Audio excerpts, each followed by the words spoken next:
اپنے رب کے لیے نماز پڑھی. اللہ تبارک و تعالیٰ نے یوم الجزا جزا کے طور پر ہمیں اور آپ کو سب کو عید الفطر کا دن عطا فرمایا. رب تبارک و تعالیٰ کا کرم سب کو احسان ہے. رب تبارک و تعالیٰ نے ہمیں اتنا مبارک دن عطا کیا کہ آج ہم اور آپ عید الفطر کی نماز ادا کرنے کے لیے جمع ہوئے ہیں. عزیزان ملت اسلامیہ، یقیناً آج سے کریمہ میں عید الفطر کے دن کی بہت فضیلت آئی ہے. پیارے آقا صلی اللہ تعالیٰ علیہ وسلم ارشاد فرماتے ہیں کہ جب عید الفطر کا دن آتا ہے تو رب تبارک و تعالیٰ فرشتوں کے درمیان اپنے بندے کی عبادت پر فخر محسوس کرتا ہے. فخر محسوس کرتا اور کہتا ہے کہ فرشتوں، اس کی مزدوری کیا ہے جنہوں نے اپنا پورا حق ادا کر لیا، یعنی پوری جو ہے تو کام مکمل کر دیا. فرشتے عرض کرتے پروردگار، اس کی مزدوری یہ ہے کہ اس کا پورا اجر دیا جائے، اس کو پورا بدلہ دیا جائے.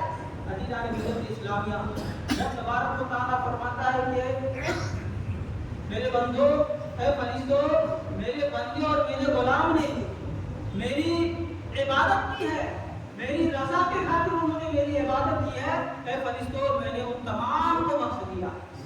عزیزان ملت اسلامیہ، آج بخشش کا دن ہے، آج نجات کا دن ہے، آج مغفرت کا دن ہے. اللہ کی بارگاہ میں آپ دعا کیجیے. لیکن افسوس ہوتا ہے کہ کچھ نوجوان طبقہ جو ہمارے ہیں اکثر جو ہے عید کے دن جہاں اچھی جو رب تبارک و تعالیٰ کی طرف سے بے انتہا جو ہے نعمتوں کا جو انعام ہمارے لیے رکھا گیا ہے، وہی ہمارے کو نوجوان طبقہ افسوس کی بات ہے کہ سنیما ہالوں میں عید کی نماز کے بعد جا کر کے پڑے رہتے ہیں.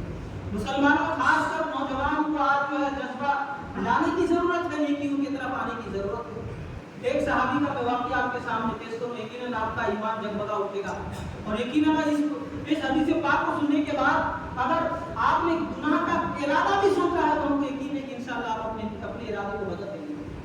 عبداللہ نامی ایک نوجوان صحابی ہے، ابھی شادی نہیں ہوئی ہے، بالکل نوجوان ہے. ایک جھلک پیارے آقا صلی اللہ تعالیٰ علیہ وسلم کو دیکھا اور ایمان لے کر کے آ گیا. اور اس کے بعد پھر انہوں نے پیارے آقا صلی اللہ علیہ وسلم کو دیکھ نہ سکا کیونکہ وہ مدینہ شریف سے بہت دور رہتے تھے. کافی دن گزر گئے، ان کے والد صاحب بچپن میں انتقال ہو گئے. ان کے چاچا نے ان کی پرورش کی اور ان کے چاچا جو تھے وہ اسلام نہیں لائے تھے. ان کے والدہ بھی جو اسلام نہیں لائے تھے، لیکن وہ پیارے آقا صلی اللہ علیہ وسلم کو دیکھا، پیارے آقا کے روح انور کو دیکھا، کلمہ پڑھا، مسلمان ہو گئے.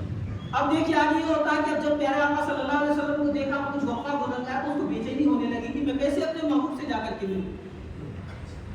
تو اپنی امی سے کہا، امی جان آپ مجھے اجازت ہے کہ میں اپنے محبوب سے جا کر کے ملوں، میں بہت پریشان ہوں، بے چین ہوں. اس کی امی نے کہا بیٹا تم اپنے چچا سے اجازت لے لو جا کر کے، کیونکہ انہوں نے تمہاری جو پرورش کی ہے.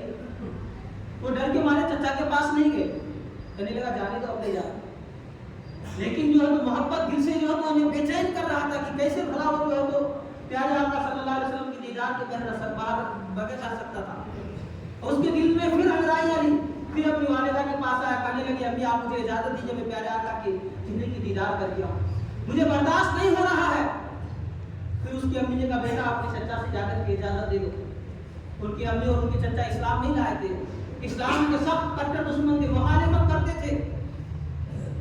جب وہ اپنے چچا کے پاس گئے تو انہوں نے 3 شرطیں ان کے پاس رکھی. میری ملت کے نوجوان دیکھیے کس قدر اس نوجوان نے قربانی پیش کی ہے. 3 شرطیں رکھی. اس نے کہا کہ دیکھ آج تک پرورش میں نے تیری کی ہے، جو کچھ بھی تم نے آج یہاں تک پہنچا وہ ہماری جو ہے تو محنت ہے، اس پر میں تجھے اجازت نہیں دے سکتا. اور دوسری چیز یہ اگر تجھے اگر جانا چاہتا ہے تو گھر سے چلا جا، ہمیشہ کے لیے دوبارہ میرے گھر پہ مت آنا. عزیزان ملت اسلامیہ، اب ان کے لیے بہت بڑا مشکل مسئلہ تھا کہ میں گھر سے نکال دیا جاؤں، میں بے گھر ہو جاؤں گا، پھر میرا کیا ہوگا. اگر انسان شادی شدہ ہوتا ہے تو خوشی سے آفر قبول کر لیتا ہے کہ چلو ایک طرف اور بتا لوں، لیکن یہ شادی بھی نہیں ہے ان کی. لیکن پھر بھی اس نے کہا کہ چاہے جو کچھ بھی ہمیں جانا. کہنے لگا چچا مجھے منظور ہے، سب بات اجازت دیجیے. اس نے چچا سمجھ گئے کہ نہیں یہ نہیں رکے گا. پھر اس کے بعد کہنے لگے ایک شرط اور ہے. اس نے سوچا کہ اس طریقے سے اس کو میں کمزور کر دوں گا کہ نبی کی محبت اس کے دل سے نکل جائے گا اور جو ہے تو اس کے دل کے جذبات جو ہے بیکار ہو کر رہ جائے گا. لیکن میرے ملت کے نوجوان اس کے چچا کہتا ہے دیکھ جو تمہارے پاس پیسے ہیں، کیونکہ وہ پیسہ تھا ان کو مدینہ شریف جانے کے لیے راستے کے خرچ تھے، کہ جو پیسہ تمہارے پاس جمع ہے وہ میرا ہی دیا ہوا ہے، لہذا وہ پیسے مجھے واپس کر دو، پھر تم جاؤ جہاں تم کو جانا ہے. وہ کہنے لگا یہ بھی مجھے منظور ہے، جیسے ہوگا میں راستے کا سفر طے کر